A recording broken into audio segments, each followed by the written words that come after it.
সব আশঙ্কাকে সত্যি করে দিয়ে অবশেষে ইরানে হামলা চালিয়েছে ইসরায়েল। শুক্রবার 19 এপ্রিল ইরানের গুরুত্বপূর্ণ পরমাণু ও সামরিক ঘাঁটি শহরে এসব হামলা চালানো হয়। গত শনিবার রাতে ইসরায়েলকে লক্ষ্য করে ইরানের ড্রোন ও ক্ষেপণাস্ত্র হামলার পরই পাল্টা হামলার হুমকি দেয় নেতানিয়াহু প্রশাসন। যদিও বৃহত্তর সংঘাত এড়াতে এমন আচরণ না করতে অনুরোধ করে পশ্চিমা দেশগুলো, শেষ পর্যন্ত সেই অনুরোধ রাখেনি তেল আবিব। নাম প্রকাশ না করার শর্তে এক জ্যেষ্ঠ মার্কিন সিনেটরের বরাত দিয়ে মার্কিন সংবাদ মাধ্যম এবিসি নিউজের এক প্রতিবেদনে ইরানের ভূখণ্ডে ইসরায়েলি ক্ষেপণাস্ত্র হামলার খবর দেওয়া হয়। এদিকে ইরানের রাষ্ট্রীয় টেলিভিশন ইস্পাহানে বিস্ফোরণের খবর দিয়েছে।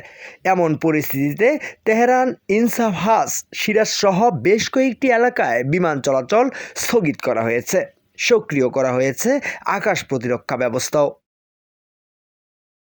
ইরানের মহাকাশ সংস্থার একজন মুখপাত্রের বরাতে কাতারি সংবাদ মাধ্যম আল জাজিরা জানায়, ইরানের আকাশ প্রতিরক্ষা ব্যবস্থার মাধ্যমে বেশ কয়েকটি ছোট ড্রোন ভূপাতিত করা হয়েছে। তবে এ ব্যাপারে বিস্তারিত কোনো তথ্য দেওয়া হয়নি। এখন পর্যন্ত চলমান এই হামলায় ক্ষয়ক্ষতির কোনো খবর পাওয়া যায়নি।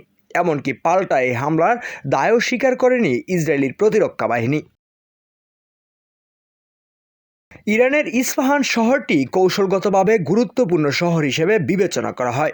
শহরটিতে সামরিক গবেষণা ও উন্নয়নের সাইট এবং ঘাঁটিসহ বেশ কয়েকটি গুরুত্বপূর্ণ স্থাপনা রয়েছে। এছাড়া নিকটবর্তী নাতাঞ্জ শহরে ইরানের পরমাণু সমৃদ্ধকরণ সাইটগুলোর অবস্থান রয়েছে। এদিকে শনিবার রাত ঘনিষ্ঠ মিত্র ইসরায়েলে ইরানের হামলার প্রতিশোধ নিতে নানান ছক কষছে পশ্চিমাদের বরকেন্দ্র আমেরিকা। এরই মধ্যে ইরানের বিরুদ্ধে নতুন করে নিষেধাজ্ঞা আরোপের কথা ভাবছে যুক্তরাষ্ট্র ও ইউরোপীয় ইউনিয়ন। ব্রিটিশ সংবাদ মাধ্যম বিবিসি জানিয়েছে, যুক্তরাষ্ট্র এবং ইউরোপীয় ইউনিয়ন বলছে, ইসরায়েলের উপর ইরানের হামলার পর তারা এখন ইরানের বিরুদ্ধে আরও নিষেধাজ্ঞা আরোপের দিকে নজর দিচ্ছে। ইসরায়েলে অবশ্য ইতিমধ্যেই তার মিত্রদের প্রতি তেহরানের ক্ষেপণাস্ত্র কর্মসূচির বিরুদ্ধে নিষেধাজ্ঞা আরোপের আহ্বান জানিয়েছে। মূলত ইরানের এই ক্ষেপণাস্ত্র কর্মসূচির উপর জাতিসংঘের নিষেধাজ্ঞার মেয়াদ গত বছরের অক্টোবরে শেষ হয়েছে। এই নিষেধাজ্ঞাগুলো ছিল ইরানের পারমাণবিক কর্মসূচি সীমিত করার জন্য। তবে যুক্তরাষ্ট্র, ইইউ এবং যুক্তরাজ্য সহ বেশ কয়েকটি দেশ তাদের নিষেধাজ্ঞা বজায় রেখেছে এবং বিভিন্ন সময়ে নতুন নিষেধাজ্ঞাও যুক্ত করে।